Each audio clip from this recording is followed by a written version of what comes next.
Bismillahirrahmanirrahim. Brothers and sisters in Islam, I welcome you with the universal greeting of Islam. Assalamu alaikum wa rahmatullahi wa barakatuh. I am Ayub Abdul Rahman from East Malaysia. I am a revert. I used to be known as Reverend Anthony Swami Viagulam, and I used to be in the Roman Catholic Church. As a young boy, I was brought up in the Roman Catholic teachings, and when I was 17 years old, I decided to join an Augustinian monastery because I was given to understand that there are three types of heaven. The first class heaven is reserved for those who are monks who have sacrificed their pleasures of this world and have devoted their lives to the God Almighty. The second class heaven is reserved for women who have also renounced the society and have gone into a religious life. The third class heaven is for married people who still follow the teachings of Christianity, and when they die, they are rewarded heaven for the third class level. Now, I was a very ambitious person, so I decided if I have to go to heaven, I want the best. So I joined an Augustinian monastery, and after my philosophy and theological studies, I went over to Germany. In Germany, I was trained to help people in the medical field. During my contact with the community in Germany, I met many Muslims, many good Muslims who are, you can say, fundamentalists. They follow the fundamentals of Islam. And I felt pity for them, because according to what I had been taught, these good people will never have a chance to go to heaven because they have not been baptized with the water and the Holy Spirit. And unless they are baptized, they will not be able to go to heaven. So I prayed daily. You know, as a monk, we used to pray 6 times a day. So in the last prayer of the day, I especially prayed for these Muslims that God may bring them from darkness into light. So, one day, I told my superiors that when I go back to Malaysia, where Islam is the official religion, more than 50% of the population are Muslims, in order to convert them to Christianity, I have to know something about the background of their religion. So, my superiors decided I should do comparative studies on Islam and Christianity, and I was given the privilege to go to Mill Hill in London, and there I continued my studies. Brothers and sisters in Islam, one of the first few Muslim scholars that I met, they were from Libya. They were from the Islamic Society of Libya, and they gave me many interesting books. Among them was an English translation of the Holy Quran, translated by Marmaduke Pickthall. This Quran I read from cover to cover, and after I had completed reading for the second time, I began to have doubts within myself. I thought that the Holy Bible is the only book of God, and everything that is there is gospel truth. But after reading the Holy Quran, I found that most of the prophets whom I knew from the Old Testament, this Holy Quran was giving a different version about their life story. It said all the beautiful things, all the good things that these prophets have done. There was no question of incest, adultery, and all those bad things that I found in the Holy Bible. And I read the story of the Annunciation to the Blessed Virgin Mary, and I compared it with the Quranic version, and I found it was more acceptable to see the version from the Holy Quran. So, I had discussions with fellow Malaysians at the Malaysia Hall who were good Muslims, and with long discussions with them, I decided that Islam is, after all, not so bad. So I wrote to my Superior General from London saying that I have done a thorough study of Islam and Christianity, and I find Islam has got the right answers. So can I opt out of the monastery and become a Muslim? Within few weeks, I received a reply that I should come back to the headquarters and discuss with my superiors. So I returned to Germany, and in front of me there was a tribunal of about 12 senior monks. With them, I discussed. I told them what made me change my mind, and instead of showing some kind of understanding, they were very, very annoyed with me, and they made an ultimatum. Unless I repent, I will be sent into the cells, and I will not be able to go back to my own country. They reasoned out with me that they will take a photo of a gravestone with my name inscribed on it, that I have met with a very serious accident and I had to be buried immediately, and that's the end. I will have no contact with my family members in Malaysia. They were quite serious about their threat, and I decided from that time onwards to follow whatever they say to save my skin. And if I have to embrace Islam, if God wills that I should become a Muslim, I will decide it in a Muslim country. So I gave excuses that I have been doing a lot of studies with very little sleep, and then they said I will be sent to a mental hospital in Switzerland. I was sent there for 3 months, and during the 3 months I met many important people, that means writers on Christianity, among whom I met a very famous writer who writes many things about Jesus Christ. And I asked him during one of my conversations, personal conversations with him, does he really believe in what he writes? And he told me, actually I am doing it because I have been asked to do it, and I am promised a good sum of money when these books are published. So I said, you mean to say you do not believe in the divinity of Christ? He said, personally, no. So this was one of the strong reasons for me to leave Christianity and look for the truth in Islam. But anyway, after the 3 months in the mental hospital, I was sent back to Germany, and there I spoke to my superiors that I would like to undergo a medical training so that when I go back to my home country, I can combine my missionary work with social work.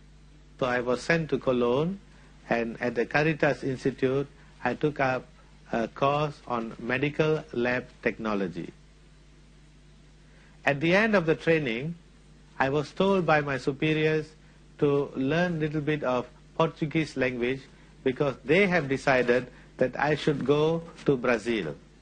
You know, under the vows of poverty, chastity, and holy obedience, whatever the superior says, you must follow without any question.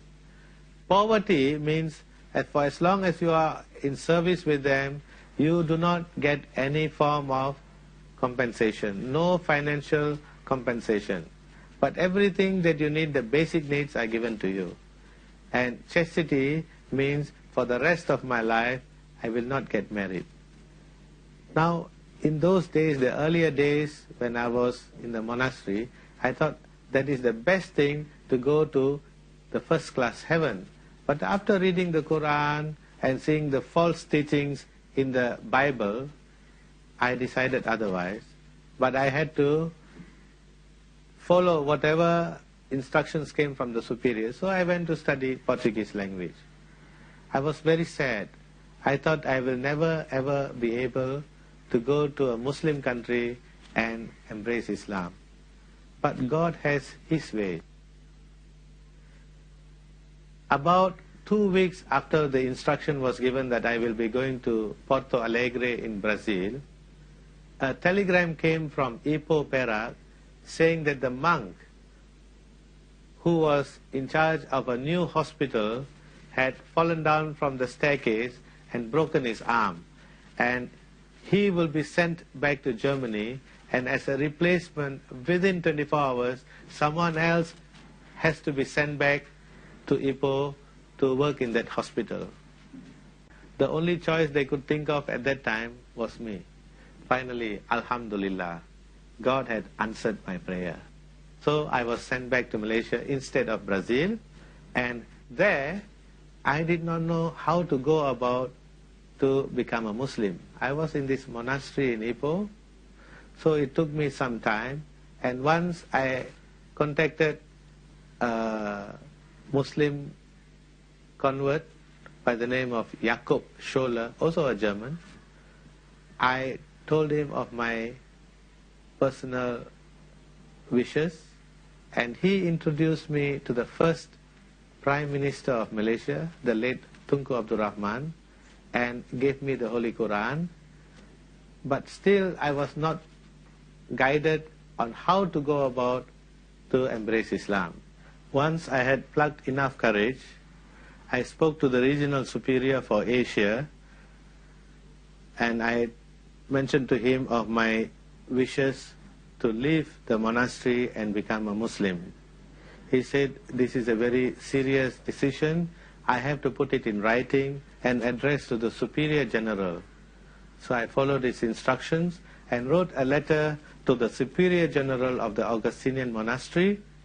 After about 2 months, I received a reply that they cannot force and keep me in the monastery, but definitely I will not be given any financial compensation for the 12 years of service.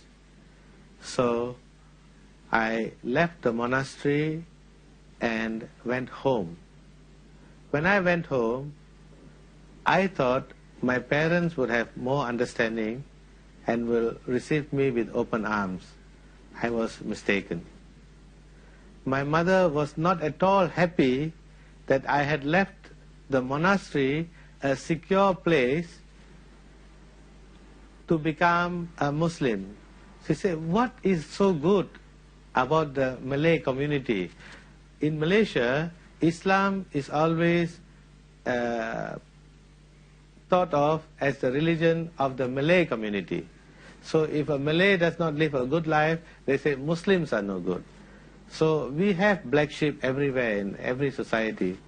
But the Malay community were the ones who were supposed to give the image of the true Islam. So my mother said that she will not accept me as her son and I should leave. So I did not know where to go. Being in the monastery for more than 12 years, I was so used to that secure life. So now I had to go again to look for people who will look after me. Then I decided to go to Kuala Lumpur, where I have an elder brother. And there I spoke to him and I told him of my position. He was sympathetic, but at the same time, he did not know what to do. He said, you can stay with me, but don't make it too obvious, because I am staying with in-laws, and if they come to know I am supporting you, not only you will be chased out, I will be chased out with you. So I stayed with him for about a week. In between, I had applied for further studies, and during that 1 week while I was with my brother, a letter came from Australia that I had been selected to undergo a 6 months training in Melbourne University. So I went to the Qantas Airlines, where they had sent my ticket, and left for Australia. While in Australia, during my training, I was already making plans. What do I do after the training? So I decided to look for advertisements where they advertise for medical workers for Saudi Arabia. And once I found that application, the vacancy form, I applied to Dr. Baksh Hospital in Jeddah, and I was offered a position as Medical Lab Scientific Officer.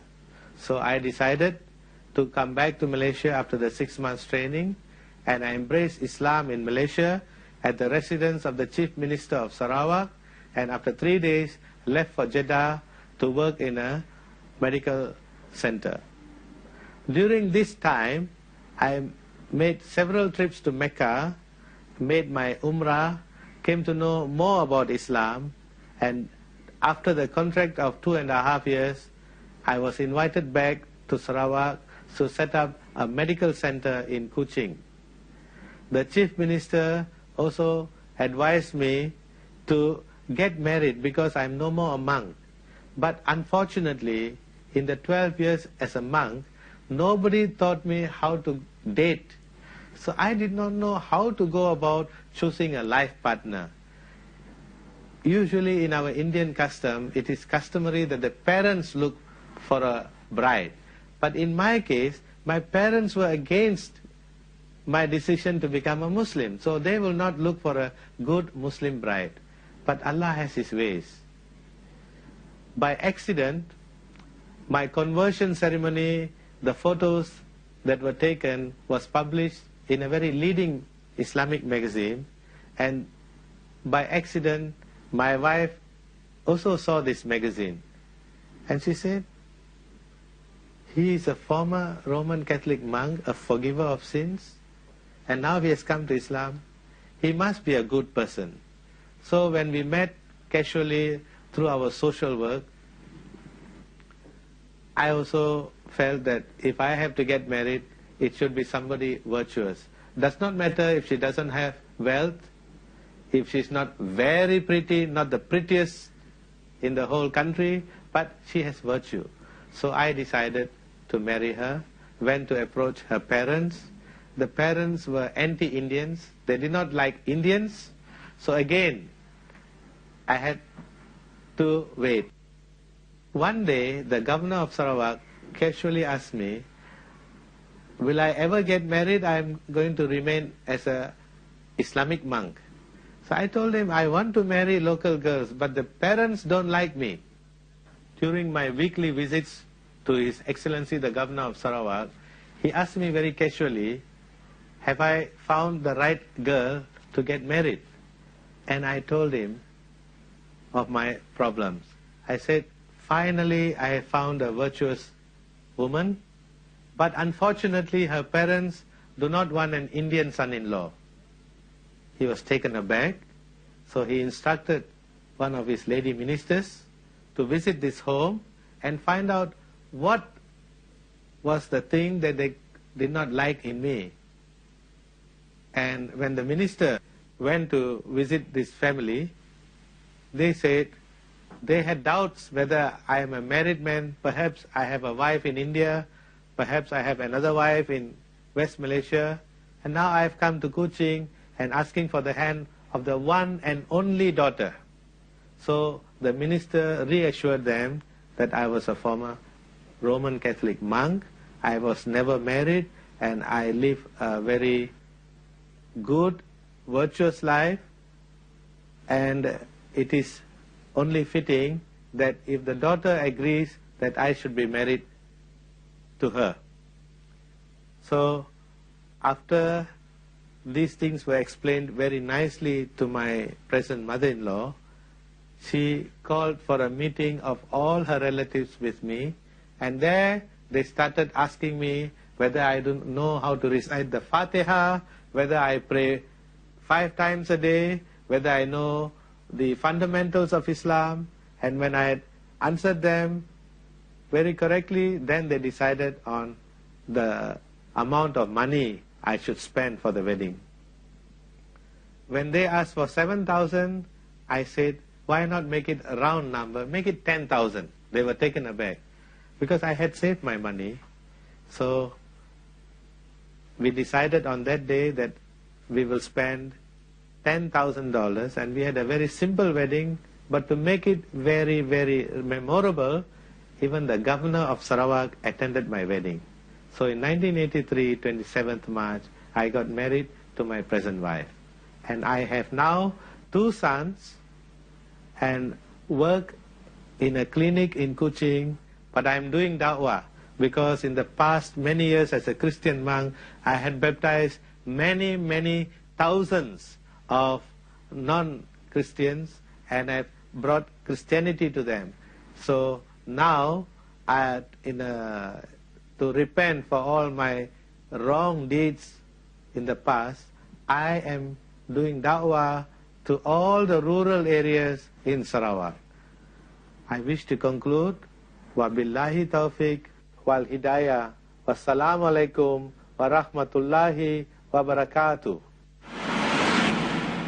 In the name of Allah, Lord of all the worlds, there is no God but Him, the living